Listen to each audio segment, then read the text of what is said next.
All right. Welcome everyone to the Fitness Competitors Guide. Today we have Andrea Glass here to talk about cheerleading versus fitness. So, Andrea, would you care to introduce yourself first? I am Andrea Glass. I am an IFBB fitness pro. I got my pro card in 2019, but then I got pregnant in 2019. We had just gotten married and we won kids ASAP. So I actually just started competing as a pro in 2021. Prior to that, I've been a cheerleader pretty much my entire life. I started when I was six in like rec cheerleading, and then I went all the way through college. I actually currently still do work for a cheerleading company. I do cheerleading choreography, so um, I have a little bit. I have a lot of both in bodybuilding and cheerleading in my history. That's super cool. So, all right, I just want to jump straight into the choreography bit. How has cheerleading and being a choreographer for cheerleading influenced your uh, fitness choreography and stuff? So choreography wise, I would say it helps me see a flow of a routine. I would definitely say, there's a lot of times that I'm watching routines that I'm like, I can see where it's choppy or where it needs a transition. And so I like to think that I'm pretty good at that. I mean, I'm certainly no expert when it comes to the fitness routine version of it. So I mean, I always get eyes on my routines. I Jacqueline helped me with my transitions last year, but I'd say in general, if you were to take like 10 brand new fitness competitors and have them all choreograph their routine, you would probably be able to tell that I had choreography experience prior to it because the musicality, and that's another big thing is like being able to find beats and pick up tempo and match tempo and do things like that. I feel like cheerleading choreography has definitely helped me there. Yeah. Yeah, I do feel like of like the typical background, right? You got dancers, cheerleaders, and gymnasts. I'd say the dancers and cheerleaders definitely have a better like sense of musicality Yeah, and yeah. and tempo and everything than the cheerleaders. Hmm. Um, so I'm kind of surprised that you said you had to get a lot of eyes on your choreography because I actually feel like I remember seeing some of your earlier routines that you had posted before when you were Hmm. amateur, and there's been a major, I feel like you've really developed your choreography and before you could kind of see some of the cheerleading Hmm. aspects of it. And now I feel like sometimes I'm like, wait, was she a cheerleader? I don't know. This is a pretty good fitness routine, you know? Yeah, it's just that's really come from just being in bodybuilding longer, right? Like when I first started, I was new in bodybuilding and I was only in cheerleading. So that's kind of how I treated it. That's really all I had as a frame of reference. But as I've been in bodybuilding longer, I've been able to like keep cheerleading as like my personal frame of reference, but also understand, how to make it not look like a cheerleading individual routine. You know what I mean? Yeah. So like what are those things you would say like if a new fitness competitor with a cheerleading background wanted to like create her routine, what are some tips you would give her to say like maybe you should avoid this, even though it's like ingrained So in you? I would say, like, for me, a big thing, honestly, was like even just like some of the dance moves, like not dancing like a cheerleader, like here, like Uh-huh. sharp, hard motions, like more thinking about dancing more like just dancing, like how you would just dance. And then another thing that I've noticed, I can always tell who the cheerleaders are compared to the people who are not cheerleaders, is just like how we move, how cheerleaders prep for skills. Um, for cheerleaders, you can tell when they're about to do a skill because they clean their arms down and they like set for it. Uh-huh. Versus like, if I'm not a cheerleader, most cheerleaders, like let's say it's a back handspring, okay? Most cheerleaders are going to put their arms down, they're going to shrug their arms, or they're going to clean, or they're going to clap, or they're going to do something that says like this is the beginning of the skill. Then they sit, they do the back handspring, and they clean again. Whereas someone who's not a cheerleader might be going from a dance move and they're doing this, and then they just sit, they just do the skill. There's no like beginning and ending. They finish the skill and they move on to the next thing. Where cheerleaders, it's ingrained in us that everything has a very specific beginning and end. It's called a set in the beginning and like a stick and stand at the end. It's ingrained, like you always set, you always stick and stand. So that's the part that was challenging for me. And Jacqueline even said to me with my routine, she's like, your preps, like they stop the flow. And sometimes the prep takes away from the skill because now we know something's coming. And then sometimes the skill is like just something as simple as a back handspring. It's not like a big skill. So now we're let down because you just did this whole prep and set and then you did back handspring. Like Oh, that's very interesting. It's kind of like you versus have this build up, but then we're you like, have this build up. Exactly. You have this build up to do like for what a lot of people is a very basic skill. yeah. I mean, in my opinion, back handstands are impossible, but so I'm always the person like, wow. Back handsprings are one of the hardest skills to learn, to be honest. I feel like a back handspring is a foundational skill that, like, if I think of all the tumbling skills that I learned, the back handspring is like took me the long to go from no back handspring to a back handspring took significantly 3 times as long than to go like from a back handspring to a back tuck, or like from a tuck to a layout, or Okay. even a layout to a full. Like, because it's a different kind of skill. You know what I Yeah. mean? Like once you learn a back handspring, the transition to tuck is like not that different. It's just physically harder. But learning the skill of jumping your body backwards and not dying is hard. Yeah. No, last year I tried to like learn it for a little bit and I was like, I'm gonna put this on the back burner, maybe try some front tumbling Yes. instead. We'll come back to this.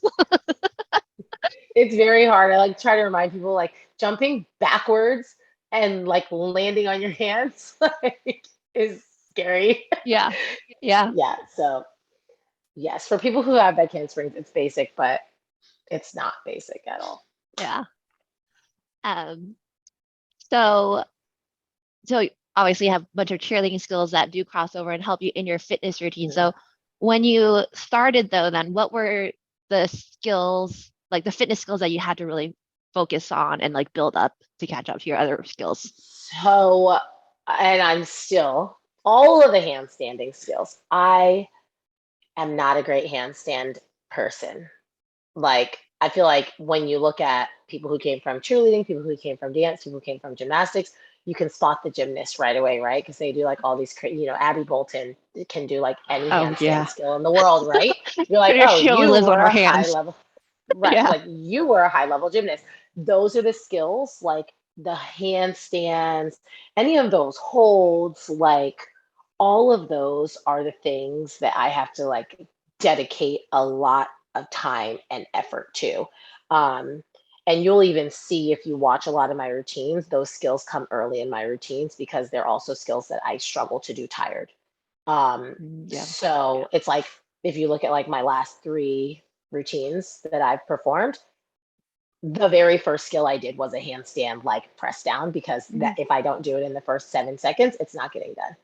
Um, and some of the other stuff isn't quite as hard, like the pike hold and straddle hold, things like that, just because I feel like those don't necessarily require a lot of skill. They just require a lot of practice. Yeah.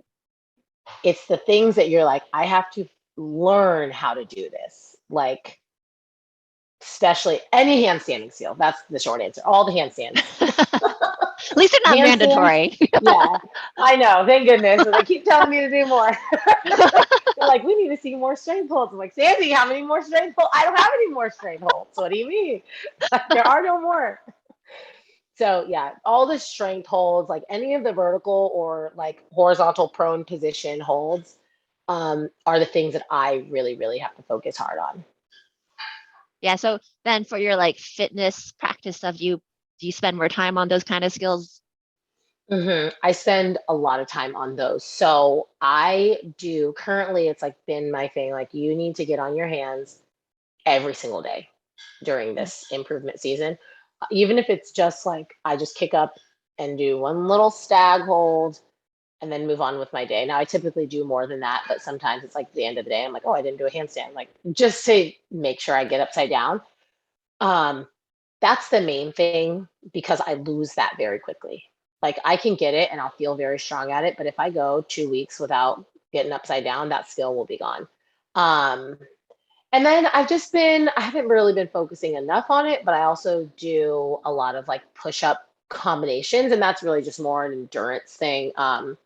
Not really necessarily because I feel like I need to practice the skills, um, but handstands against walls, pirouettes, walking, like any version of getting upside down and like practicing some level of control is what I've been focusing on. Um, so that hopefully when I get to choreography, I don't feel like I have to scrap it because that's what happens. I start working on it, but then for some reason something happens, I stop working on it, and then by the time I'm doing choreography, that skill's not mastered, so I don't do it. Yeah. So I'm hoping that I can actually have something mastered that I feel comfortable enough to put into my routine. Cool. Yeah. No, I totally get that. I always like reimagine like great routines. And then when it comes to finally doing it, I'm like, I can't do like 90% of this because I I know, didn't practice I that skill, know, damn it. I know, and it's so hard because I feel like I also it's like a balance that you have to strike between like I have all these ideas, right? I have a list of notes like in my phone, all these different skills. But it's like if I practice all of these, I'm not going to get any of them. And then by the time I have choreography, I have no extras. I have no new skills because I've tried 30. And so I also have to like figure out, okay, what are the skills Mhm. that I want to make sure I know? But that it's just hard because then you like never even give some skills a chance because you're like, you know what, I'm not even gonna practice you. But I do think that it's setting me up better because it's helping me almost guarantee that I actually do have a new skill this year Right. versus just like getting close to 30 new skills. Right. Right. Being more focused and stuff. Yeah. Right. Yeah. Yeah. So we'll Cool. Sorry. see. I got off the topic of cheerleading. I Today. know, I like love talking about sidetracked. skills choreography. um, hold on. Sorry. I got a cheat sheet to make sure I ask all the questions I want to ask. Oh, okay. So quick one. Um, what, how has fitness training been different compared to like cheerleading? Are they called meets or competitions? Competitions. Okay. Okay. I Yeah. wasn't sure. But yeah. How Yeah. is the preparation for either one different? The preparation is different. I mean, it's generally the same. It's the same methods, at least for me. It's like, when leading up to a full out, for instance, I run sections. So it's the same thing. When I was in cheerleading, it would be like, okay, do all your stunts. And just to, I don't know like how much the listeners know about all these things. So I'll like clarify. Stunts are like when you're putting people up in the air.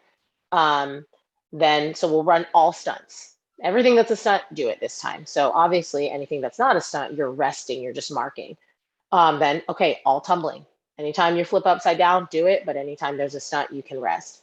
Or we'll do the first half and then mark the back half, or mark the front half and do the back half. So all these different versions of practicing different sections of the routine. I do the same thing for my fitness routine. So I'll run like my first song and my last song, or like all my tumbling skills, or all my jumping skills, or all my push-up skills.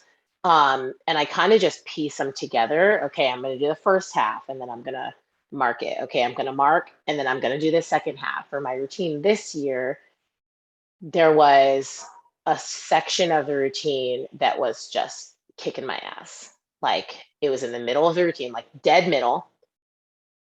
And I was like, once I get past this part, I feel confident that I'm going to nail the rest of my routine because everything else after this is skills that I can do very easily. But this section is hard. It was like when all my jumps are, when my big push up section is, it's like right after a tongue pass. It's just like the hardest part of my routine. So it was like, okay, run the first song and then do this part. Okay, run everything before it. Okay, start with that one and run it. So it's very similar in cheerleading that way. It's not the same as cheerleading. The main part is that it's by yourself. I think it takes a little bit more mental toughness because you don't have like the energy of teammates. You don't have someone like next to you. There's no like in cheerleading, we call it mat talk, where you're like on the floor with people and you're like, come on, you can do it. Like, there's none of that. You're just like there in the gym by yourself. Like, Yeah. just go, just go. Um, and I would say, not to like scare people off, I would say that I have to be a lot more careful with fitness than with cheerleading. Cheerleading's not, this is kind of, I don't think that cheerleading is as dangerous as fitness. And when I Oh, say dangerous, interesting. I mean like, when I say that, I mean, I don't think it's okay. I don't think it's as hard on your body. I'll say that. Dangerous is a weird way to say it. I don't think it's as hard on my body. And maybe it's because now I'm 35 and I was cheerleading, I was 22, but it's like I have to make sure I get a full proper warm up. I have to do my mobility. I have to do this. I have to do every single lead up skill. In cheerleading, I didn't really have to do that. Like, we do have to warm up, but not in the way that I think we have to warm up in fitness. I would say if you took a sample of fitness competitors and a sample of cheerleaders, the fitness competitors by a mile would have a much more thorough warm up system. Yeah. Just because I think the moves are a little bit more, like I said, I just think they're harder on your body, and I think they just require a little bit more effort. Yeah, that makes sense. Yeah. Definitely need to warm up for harder things, don't want to do a Yeah. something and then just like hurt Right. yourself. Yeah. Yeah. Yeah. Like, I think that in cheerleading, the warm up is more for familiarity Mhm. of the skill. Whereas I think in fitness, the warm up is like to ensure you don't get hurt. Yeah. Yeah. Um, when you're talking about mat talk, so do you give yourself mat talk essentially when Oh, you're 100%. 100%. Like, there's so many video clips of me during practice, and I'll post them, but I post them like with sound over them. But sometimes I post like the raw sound, and it's like, okay, Andrea, you can do this. Like, okay, just one more, just one more. All right, fast hands, or like whatever it is that I'm saying to myself. Uh, Absolutely. I speak out loud to myself during practice. yeah. I I'll sometimes be at the gym and I'll start talking way too loud to myself and look like, oh, go ahead, and groaning and Right, everything. I'm like looking around like, I'm sorry, right, everyone. right. I hope you all have headphones in. Yeah. Yeah. Um, is there anything about cheerleading that well, I guess you're still pretty active. But I was like, is there anything about cheerleading that you miss and wish was in like fitness? Mm, I don't think there's anything that I specifically wish was in fitness. I think that the way that fitness is good. Like, as far as not leaning too heavily towards any one background. Um, like, obviously it helps you in fitness if you come from cheerleading or gymnastics or dance. Like, I'd say those are obviously the three major like athletic backgrounds, but I don't think that there's anything more that I feel like would improve fitness if it had like this other thing from cheerleading. Like, the only thing I would say, and it's not just cheerleading, it's from all of those sports, is like a more a more specific scoring system. Mhm. Um, like, there is no scoring system. It's all just, I know that they score us on, I think it's like endurance or like cardio, flexibility, strength, and energy. I don't remember exactly what it is. Like, and that's the thing. Like, I'm an Olympia level IFBB pro, and I can't even tell you exactly what they score us on. Like, I think that that's kind of problematic, you know? Yeah. Um, I don't think it needs to be as specific as gymnastics, where it's like, okay, this, if you land here, it's 2/10. If you land here, like, I don't think it needs to be that specific, but I definitely do wish that there was some sort of scoring system that made it easier for us to do choreography, for us to practice, for us to understand like how to do better. Now, of Yep. course, Sandy gives feedback, hey, improve your strength moves or whatever it is, but I mean, I think I think it's a little bit too um subjective. Yeah. Like, I I think know it's what a you little mean. bit too just like, because I will go to competitions. I remember Arizona Pro last year was my pro debut. I got like fifth in the routine round. I was floored. I was like, oh my gosh, like, are you serious? And this is behind Arika, behind Darian. Like, this is behind like some very high level Yeah. competitors. And I got fifth in the routine round. I was like, I just won basically. Yeah. And then my very next competition, same exact routine, better execution against a lot of the same people. I was like second to last in the routine round. Like, why am I blanking on her name? It doesn't matter. I can't think of her name, even though I follow her on Instagram and talk to her all the time. Anyway, it was like in Arizona, I got fifth and she got like 12. And then at Chattanooga, she got second and I got like 11th. And I'm like, we both just did the same exact routines. And it's like, we both were at both competitions. So it's not Yeah. like, oh, well, you got fifth here and 12th here because all these other people showed up. It's like, no, I was here and she was here. And then at the next competition, we were like that. So things like that, I think that could come from cheerleading. It's like some scoring clarity, Yeah. even if it's just ranges of like these are the things that score well, these are the things that don't. This is how you can get high, even if it's like low, medium, high. Yeah. These are things that high. This is medium. This is low. So you can kind of gauge where you are versus just like, oh, those judges just liked my routine and those judges didn't. Oh. Oh yeah. You know? No, I understand. I've gotten contradictory feedback from judges. I'm just like, what? I'm Yeah, sorry. it's hard. I don't know. I don't know how to deal with this information right now. Right. So I'm just Yeah. gonna Right. keep doing what I've been doing instead. Exactly. Like at some point, I'm just gonna do a routine that I like, Yeah. and if you like it, great. If you don't like it, oh well. I guess it's what I did. Yeah. Yeah, for sure. Um, Danielle. Oh my gosh, I got it. D cheeks. D cheeks. That's what it is. sorry, I'm going through my list again.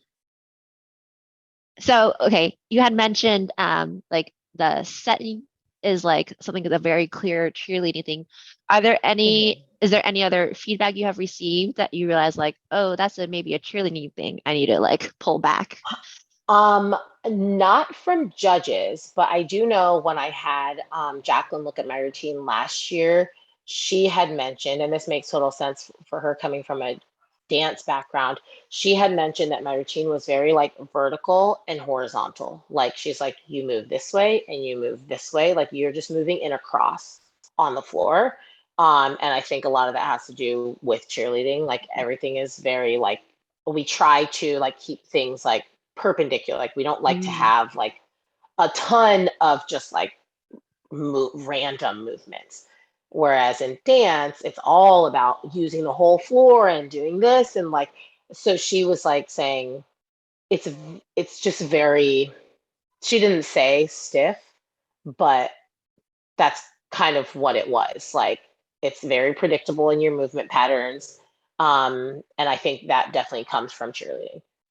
So transitioning to fitness, it's like it doesn't have to be 90-degree angles all the time.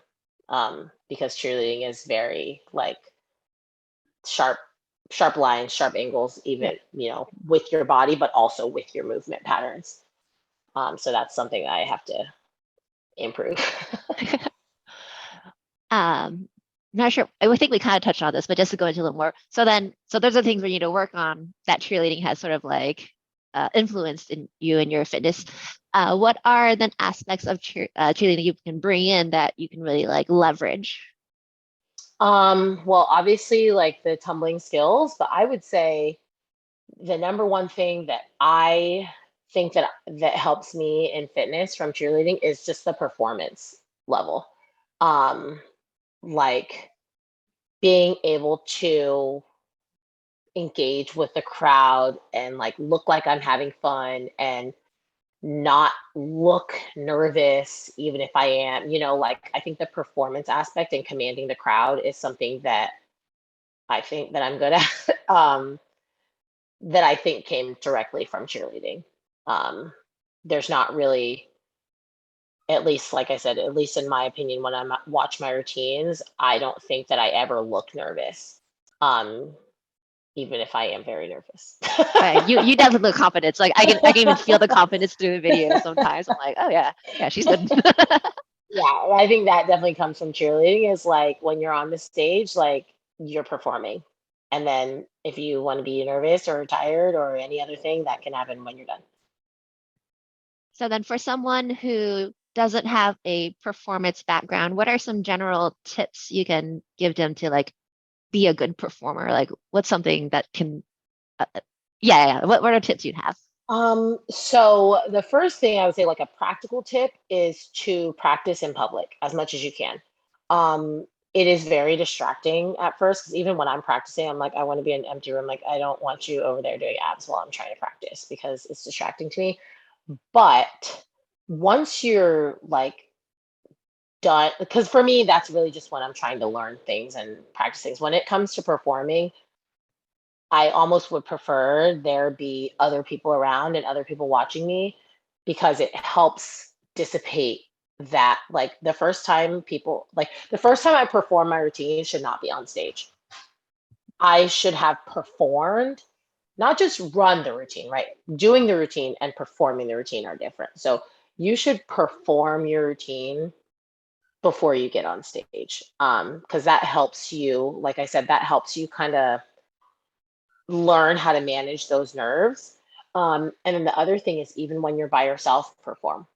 Um, we always say that to kids in cheerleading. I'm like, you can't just try to turn it on when you're on stage. Like you can't be like this during practice and then like try to do that during the stage performance because you'll forget. You're already going to be nervous. You're already going to have adrenaline. Like there's going to be so many other things. And if you haven't practiced that, then it's not going to come naturally and you're probably not going to do it. Or what I see often is you're exerting so much more energy and you are going to be gassed out on stage. Because if I practice like this, like that doesn't take nearly as much energy as like doing all these like bigger moves, big face, looking here, like, and then I do that, and now all of a sudden I'm way more tired than I've ever been, and it's in front of the crowd. So practice, practice, practice. Like it's a boring answer, but it's the answer is practice performing, whether that's for yourself or for strangers in the gym or for your peers. Like my first full out last year, I FaceTimed one of my friends from college, and my husband was working out. I said, I need you to come down to this room so I can do a full out in front of people. And it helped a lot. That makes sense. Yeah. Yeah, you definitely want your performance thing to be like second nature. Mhm. So you don't have to think about it. Mhm. Yeah. That's a good tip. Yeah. Let's see. We're coming to the end of the half hour. So then do you have any last words, any words of wisdom? The words of wisdom. Oh, there's so many directions I can go. I always have words of wisdom. Everything I say is a word of wisdom. Everything I try to put out into the world is words of wisdom. Okay, I would say, since we're talking a little bit about cheerleading, I would say to the cheerleaders out there that want to do fitness, like do it. Um, you're going to be good at it, right? To the people who are not cheerleaders that want to do fitness, do it. You don't have to be, I think that's a huge misconception of fitness is that you have to have a cheerleading background. You have to have gymnastics or dance. And that is not true. Like, yes, there are things about cheerleading that help me, right? Like I just said, performance is a big thing. Um, but it's not a requirement. Like I feel like Anna Chisholm is a perfect example of that. Like no cheerleading, no dance, no nothing. She was like a volleyball player or something. And she has fantastic skills. She magically learned how to flip her body over. I think she's my age. She's like in her mid 30s. She's a great performer. Um, and she has no, like I said, no cheerleading background. So, I mean, the main thing for anybody is like just commit to it, figure out what you're good at, and capitalize on that. You know, you don't have to be good at the cheerleading things. You don't have to be good at tumbling to be good at fitness. If you're really flexible, capitalize on that. If you're, you know, I don't know, if you have really great jumps, if you're really great push-ups, like find the thing that you're good at and capitalize on that.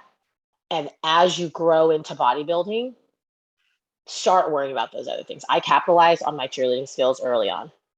right? And now I'm starting to get better at the other stuff, at the handstand stuff. I didn't let not being good at handstand stop me. Otherwise, I would have never gotten where I am now. If I let being bad at handstand stop me, I capitalize on my good stuff and you keep going. That's great. I love that advice. That's really good.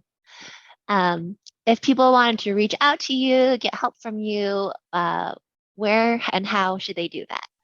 Um, Instagram is the best place. AG Fit Mom. You'll see lots of pictures and videos of my daughter on there. She's AG adorable. Fit Mom. Oh, thanks. AG Fit Mom on Instagram is probably like the best way. Um, and yeah, that's the answer. That's the best way. It's AG Fit Mom on Instagram. Can find me there. We do, and I put it on your little website. I filled out the Yes, form. I I filled out the appreciate form. that. Thank you so much, by the way. Fill out the form.